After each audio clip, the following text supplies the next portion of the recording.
नहीं।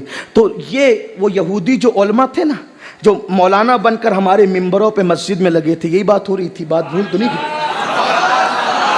अब बात भूले कि नहीं भूले? नहीं भूले ना, बात समझ में आ रही है ना। उन लोगों ने, ईसाइयों ने, यहूदियों ने उलमा को कत्ल करके अपने आदमी रखे।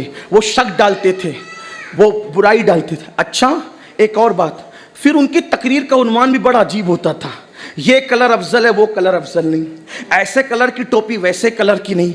यानी कौम को उलझाए रखो फुरूई मसाइल में, ला यानी मामलात में।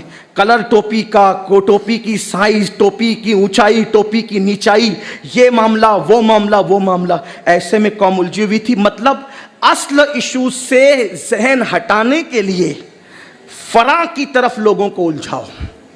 पहले मुर्गी के पहले अंडा, ये सब बातें, और उस पर मुनाजरे, कलर पर, टोपी के कलर पे मुनाजरे, इलाके की अफजलियत पर मुनाजरे, सिलसिले की अफजलियत पे मुनाजरे, यानी कौम को उलझाए रखा। ये थे वहां के मजहबी हालात।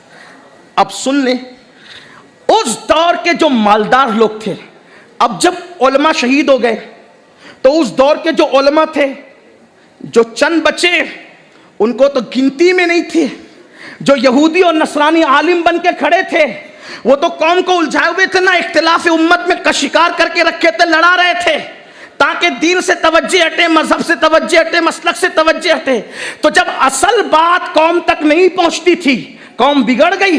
कितनी बिगड़ी कौम, आया है तारीख में लिखा गया है। एक एक मुसलमान ताजिर के घर में 800 लड़कियां गाने वाली और 300 लड़कियां शराब पिलाने वाली होती थी। क्योंकि उलमा जो हैं, जब तक हक बोलेंगे, खुतबा जब तक हक बोलेंगे, जब तक सच्चाई की आवाज मिंबरों मेहराब से बुलंद होगी, कौम बिगड़ नहीं सकती। कौम को हिदायत मिलेगी, नसीहत करने वाले नसीहत करेंगे, लोग बिगड़ेंगे नहीं। क्योंकि कुरान कहता है वज़क्किर फ़इन्न ज़िक्रा तनफ़उल मुमिनीन, कि मोमिनों को नसीहत करो, नसीहत मोमिनों को फायदा पहुंचाती है। अब उन्होंने मसाइल में उलझा रखा था, कौम को बांट रखा था, कौम को लड़ा रखा था, लोग एक दूसरे से मिल नहीं सकते थे, सलाम कलाम के मामलात पे पाबंदी थी, इस तरीके के सारे मामलात थे। अब तवज्जो करना, उन हालात में एक तरफ बाती जन्नत बनी, दूसरी तरफ यहूद और नसारा के उलमा हमारे मिंबरों पर आ गए, तीसरी तरफ बैतुल मुकद्दस इस्लाम के हाथों से, मुसलमानों के हाथों से चला गया, चौथी तरफ सल्जूकी हुकूमत का चिराग टिमटिमाने लगा। बादशाहों के घरों में ईसाइयों की लड़कियां, बादशाहों के घरों में यहूदियों की लड़कियां बीबियां बन करके रह रही थी। देखो मंसूबा कितना खतरनाक था।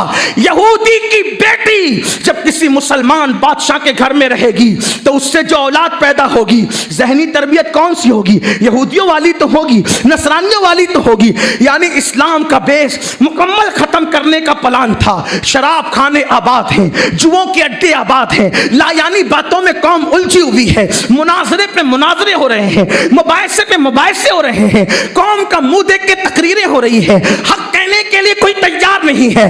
बोलो ऐसे माहौल में दीन निज़ा के आलम में था, दीन मिटने वाला था। उस वक्त में अल्लाह ने, जब वो चक्की चल रही थी दीन पर, अल्लाह अकबर, हसनी हुसैनी गुलिस्ता में एक फूल खिलाया, उसी को दुनिया शेख अब्दुल कादिर जिलानी के नाम से। जब अंधेरा घटा टोप होता है, उतने ही बड़े चिराग की जरूरत पड़ती है।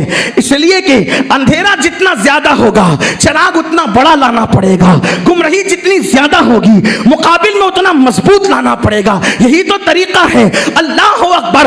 अब तक के सब छोटे बड़े आते रहे, इस्लाह करते रहे, लेकिन जब दीन नज़ा की कैफियत में आ गया, गोया के दीन पर सकरात का आलम तारी हो गया, उस वक्त अल्लाह ने शेख अब्दुल कादिर जिलानी सैयदुल औलिया को पैदा किया।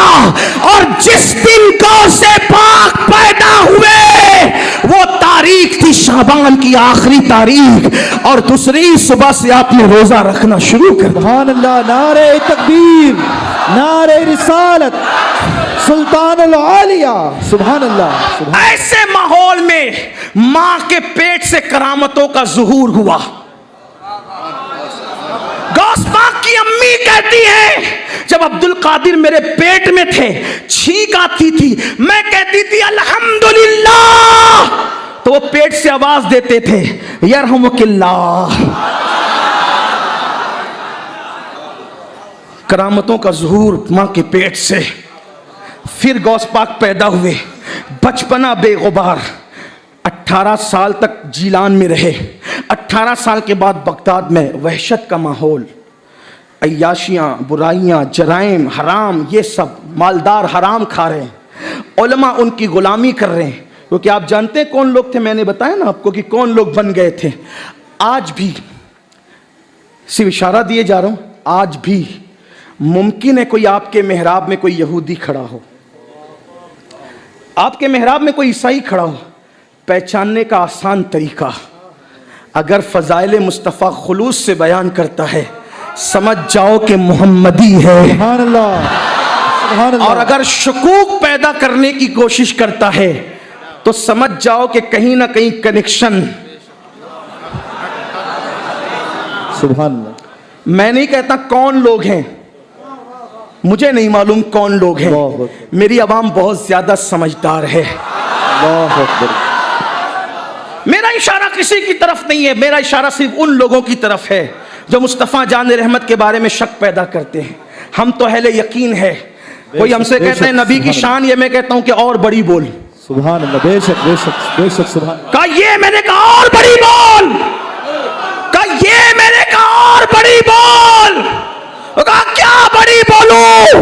मैंने कहा मैं तो ऐसी फिक्र का हामिल हूं कि मेरा इमाम रुकता ही नहीं और कहता है सबसे सबसे सबसे आला वो आला हमारा नबी, सबसे बाला वो आला हमारा नबी, अपने मौला का प्यारा हमारा नबी, दोनों आलम का दूल्हा हमारा नबी, खल्क से औलिया, औलिया से रसूल और रसूलों से आला हमारा नबी। सारे अच्छों में अच्छा समझिए जिसे, है उस अच्छे से अच्छा हमारा नबी। सारे ऊंचों में ऊंचा समझिए जिसे, है उस ऊंचे से ऊंचा हमारा नबी।